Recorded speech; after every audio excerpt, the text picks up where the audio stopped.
is the typical procedure if you're having bad communication issues.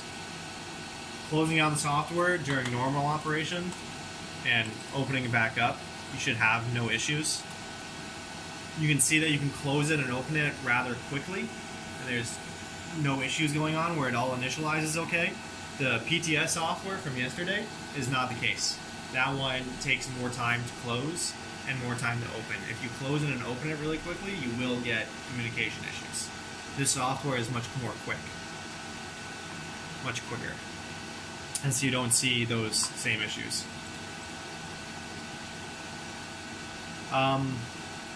So one thing we can test right now is with the sample in there, we know that on grading 2, we have a xenon peak at 880 nanometers. So if we go to the viewer tab and we load in our last data we took, we see that there's some xenon peaks, and that the biggest peak is at about 880. Okay? So then we can go to 880 on the system.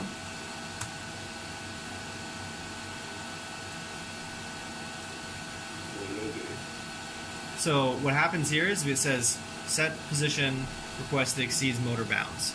And the reason for that is we have it selected as manual grading right now, and it can't go to 880 on this grading. So we have to go to auto.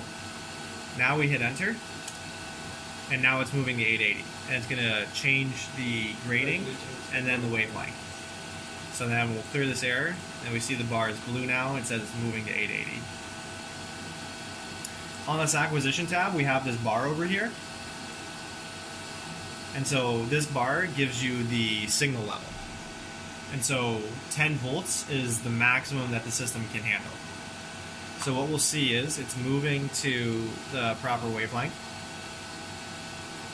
And once it gets there, we should see some type of signal level.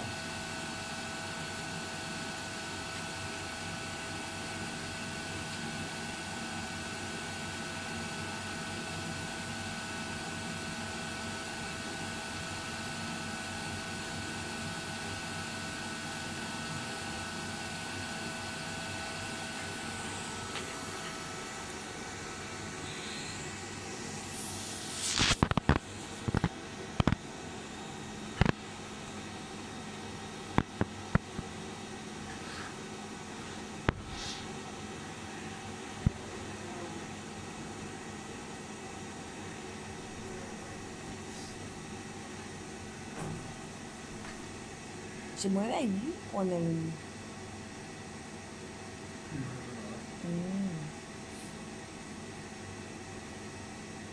O sea que así con la configuración que tenemos solo podemos medir del visible al infrarrojo. O sea, con esa lámpara de los 200 a... Porque el ultravioleta es del 200 al 300.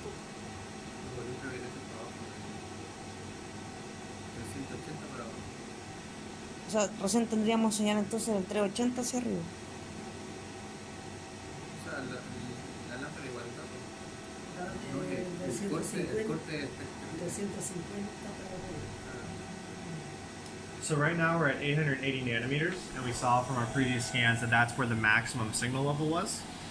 And so we see that in SciSpec, we're at about 2.3 volts right now at 880. We go back to SciAnalysis.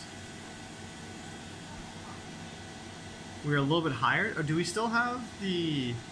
We still have the sample in there, correct? I think we do.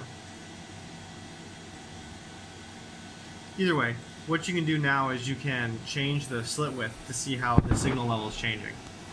So if we go to slit widths and we go down to 0.2, let's say, for the entrance, 0.2, we're going to make the slit smaller, and we see the signal level drops now quite a bit. And the same way we can make the slits bigger.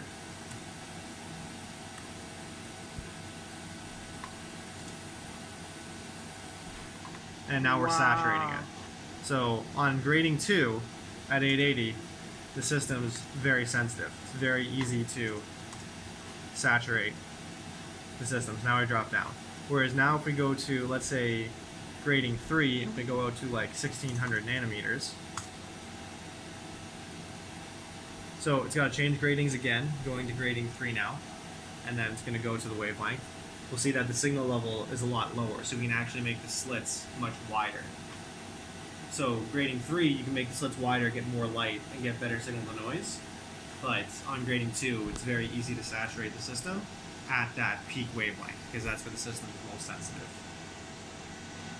So this will take about 1:40 to get to the new location.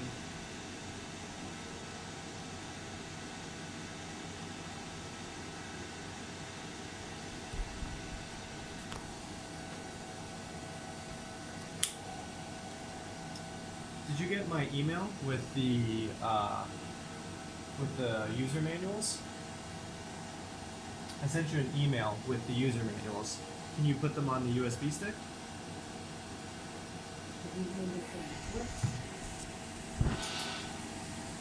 Ahí está el software. No, lo de software. Habría que preguntarle si trae los software. El software por lo menos de los análisis. No de adquisición lo podéis dejar aquí, o sea, no es necesario, no, pero para analizar, a lo mejor estáis midiendo y analizando a la vez, como mejor tener el software de análisis en otro computer.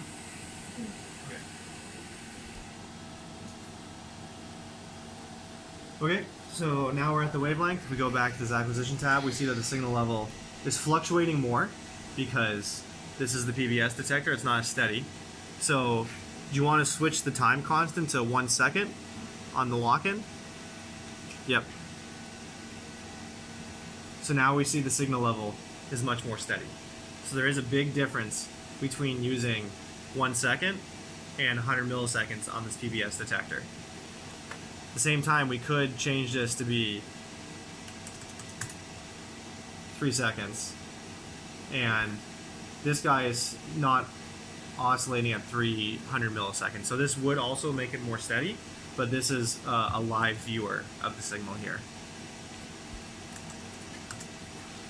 So now we see that the signal level is at about 0.2 volts, whereas if we go to the slits now, we'll make them 3 millimeters. We see the signal level climbing. So at 3 millimeters, we don't quite saturate. We're really close right now. But whereas on grading 2 at 1 millimeter, the system saturates. So you can see that adjusting these guys are very different. So the different slit widths will result in different bandpass for the different gradings. So I'm going to write those down. So you guys have that.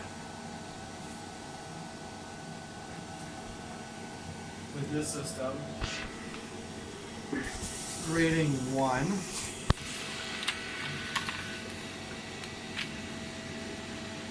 is 1.53 nanometers per millimeter, and then grading 2 is 3.06 nanometers per millimeter, and then grading 3 is 6.12 nanometers per millimeter. I'll verify this and send this off to you guys so you have this. That way, if we have a 1 millimeter slit on grading 1, we would take 1.53 nanometers per millimeter times 1 millimeter. It's going to be equal to 1.53 nanometers, and obviously so on and so forth. So if you have grading 1 with a 6 millimeter slit, 1.53 nanometers per millimeter times 6 millimeters is equal to por 18. So this is your band pass. Some people might also say resolution Okay. of the system.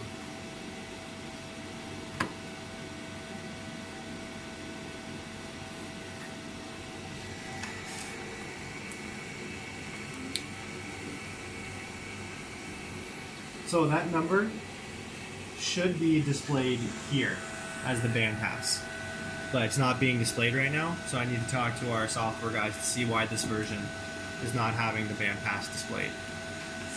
Because this should automatically calculate for you and show you what your band pass is on each grading.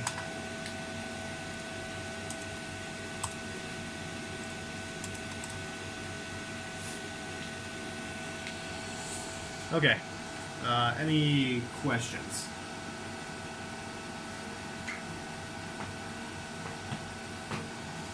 What would you guys like to do next with the system? ¿Me preguntas por el software? Ah, ok.